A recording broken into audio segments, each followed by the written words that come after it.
sense of humor is so subjective. One person thinks it's funny and the other person's like, that is corny.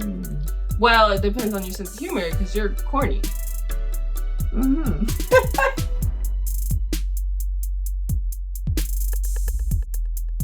Hi, welcome back to our channel. I'm Suzy. And I'm Ness, and this is Mom and Daughter Talk, where we hope to inspire, encourage, and uplift your mother-daughter relationships. Thanks for joining. If you're new here, be sure to subscribe so you can be notified when new content has arrived.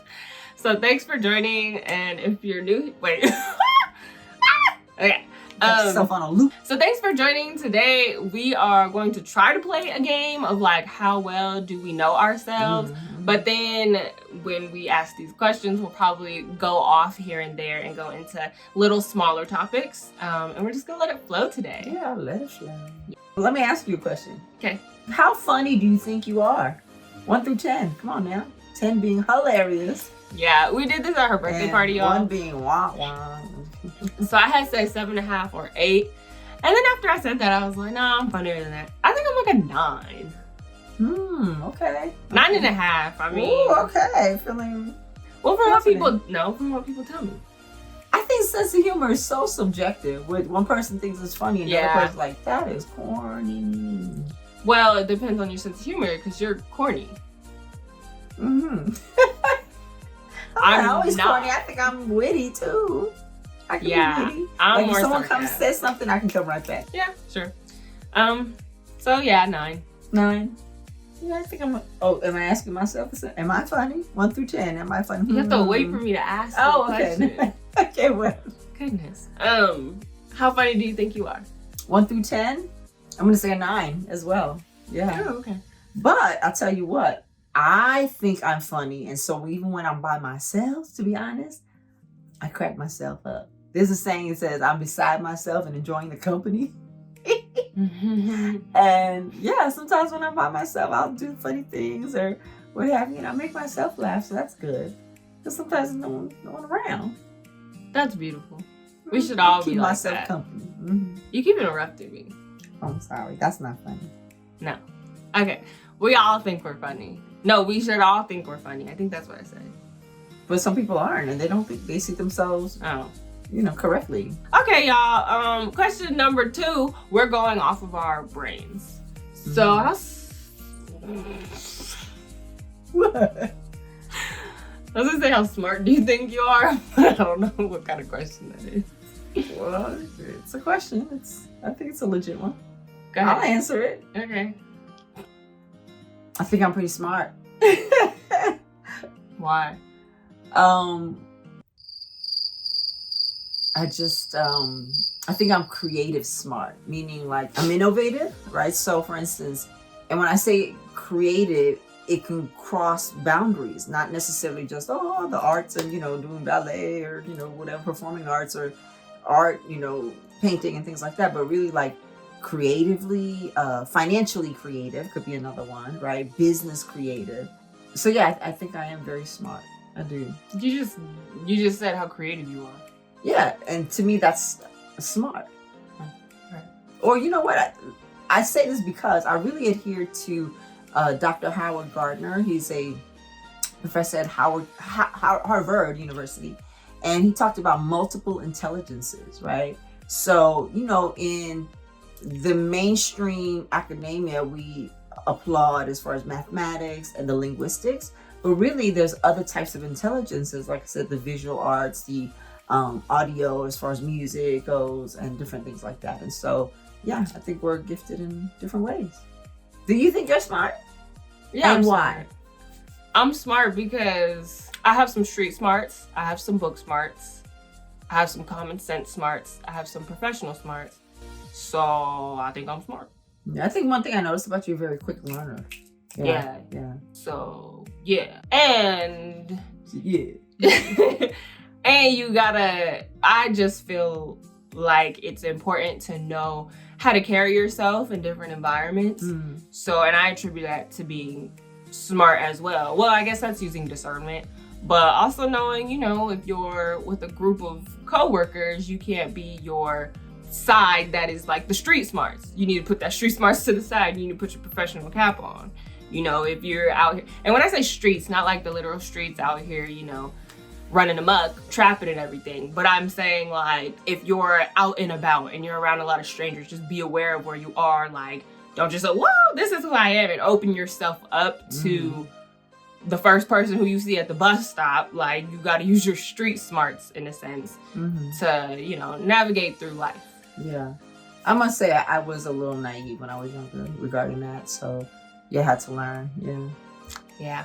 And it's interesting because you didn't really grow up seeing the streets like that. Not that I did necessarily, but I grew up with my cousins. Most of them are like 8 to 12 years older than me. So, you know, it's like when you're surrounded by older people, you're a child. So you adapt, you learn, you see things. And then when you're older, you make sense of it. Yeah. I mean, I grew up in New York, but it was Queens, New York. It wasn't Harlem. You know what I mean? Things like that. So, yeah.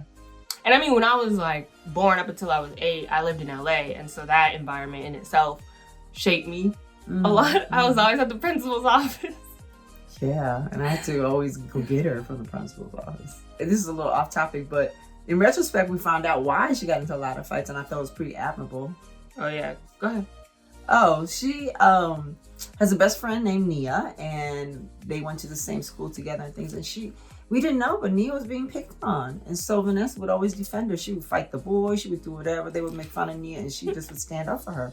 And all I knew was I'm going to the principal's office literally every week almost, it seemed like, you know, because she got into a fight with this boy. And I would ask her why, and she would never disclose it to me. But then later on, like literally after they graduated, and it was like high school, I think, they told us that, yeah, that's what was happening. And actually, when we moved from LA, Nia stayed at that same school, and she got bullied pretty bad. They had to take her out to another school and things like that. But you know what? That built character in Nia, and now she's in her 20s, so successful. Yeah. Very successful. Yeah. So, you know, even that, I would always get in fights with boys, not girls, because I was always taller than everybody. So the girls were like, I'm not finna mess with her probably. But yeah, it was the boys who were just like, oh, so messed up. So it's my turn. Okay. Are you a risk taker? Yeah, I think I am. No, I'm pretty sure I am. Risks, I like roller coasters, so that could be like risk. I like adrenaline, daredevil, thriller type stuff. And then also risk taker, like I wanted to be an entrepreneur since I saw my parents being an entrepreneur when I was younger. So that type of risk, like I'm willing to take as well. Yeah. I've always thought I'd rather have stepped out and done and maybe not turned out the way you want it to be, maybe failed, but yet still, rather than not step out at all. Right? So yeah, I've had a lot of money, lost a lot of money, and things like that, but I don't regret any of it. I really don't. Definitely, it's wisdom that you can gain that probably may not gain just from reading about it. And if we flip that, are you a risk taker, into emotions? My answer is no. I'm not really a risk taker when it comes to my emotions and being vulnerable. That's just not really where Why do you think I excel. Just because my personality type, I've learned from taking, you know, Enneagram tests, love language tests, all these things. Words of affirmation aren't like at my top, and then I just don't like being vulnerable, you know, especially in romantic situations. Like I learned I was used to be very toxic, where I could only like somebody to a certain amount, and then I get super like scared. You know, probably like fear of rejection, and I've had my heart broken like a couple times. So it's like nobody likes that feeling, and then you don't know how to navigate through, like when you're young, like dating and stuff, and you just tack on all those, you know, emotions, and then it's like I grew like the self-defense mechanism. I just never liked it. Like it just felt mushy, and I'm just like, feelings, like I'm good. But you know, I think I've learned that vulnerability is par for the course of experiencing true love. Because vulnerability, the reason why you're vulnerable is because you're opening yourself up. And when you open yourself up, there is a chance of getting hurt. However, you have to be vulnerable, to me, in order to really, because you got to open yourself up to let things in. You know what I mean? And so I think that's part of being able to experience the fullness of love. That's true, but first I feel like you gotta heal from your wounds, your past traumas, your triggers, and all those things, or at least identify your triggers. Because, I mean, you could tell me to open up all day long, and I would try, but then like I would get hurt, and then that would just pile on to the hurt I already had buried within me. So I feel like you have to do your work first before you like decide to, hey, I'm opening up my heart, my feelings to you. Yeah. Like, and I don't mean to open up to anyone and everything. Absolutely not. And I think that's where the discernment comes in, because you don't want to give your heart to just anyone and everyone, because then they may not be mature or at a place where they can know how to handle your heart. You know? Yeah, everyone can't handle your heart. Some people have to just look at you for the beautiful painting you are, and you're behind a glass and they can't touch. Like, because some people, they might fumble you. Like, oh, it's such a beautiful painting. And now you're broken, and the person who broke you can't fix you. Like, so now you gotta pick your own pieces up, put your painting back together. Yeah, and then also gotta know, are we mature to handle someone else's heart too, you know? And that's why I think it's about timing and things like that. Yeah.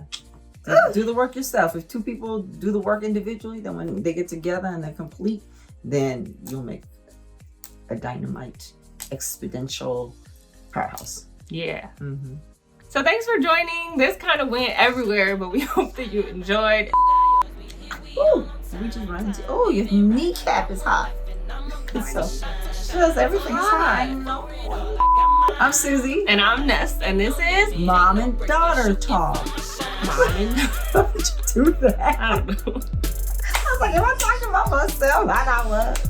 If you're new here, be sure to subscribe so you can provide. What are you gonna provide? This video is not really about a game. It really, I mean, we went on a tangent, but it still started out as questions. I think it's fine. Go with the flow.